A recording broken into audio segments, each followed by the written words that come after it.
Har gal medovый qilganimda biznesimni imенно shu medovый bilan boshlangani esimga tushadi. Taxminan 10 yillar bo'ldi. Bolalarim hali kichkina domga yangi ko'chgan paytimiz qo'shnilarimizga iftorlik hayit arafada medovый har xil shirinliklarni kesib chiqarganmiz. 1-2 kun o'tgandan keyin Safiyaxon shunaqa medovый qilib bera olasizmi?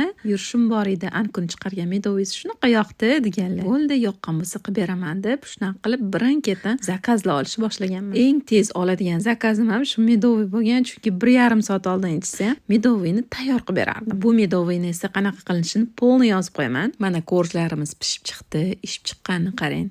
Zavarnoy kremni o'tida ko'rsatganim uchun alohida ko'rsatib o'tirmadim. Bu gal medovый ko'rjlarni ozgina propitka qilib oldik. Shunaqa sochni chiqargan lekin ustiga ham kremlarini surib, shunaqa bezatib olib, 2 soat propitatsiya bo'lgandan keyin bemalol xohlasangiz klientingizga berib yuborasiz, xohlasangiz magazinga topshirasiz, xohlasangiz dasturxoningizga tortasiz. Siz ham o'z biznesingizni boshlash uchun profilimizda 70 ga yaqin zakazga ishlaydigan retseptlarimiz bor.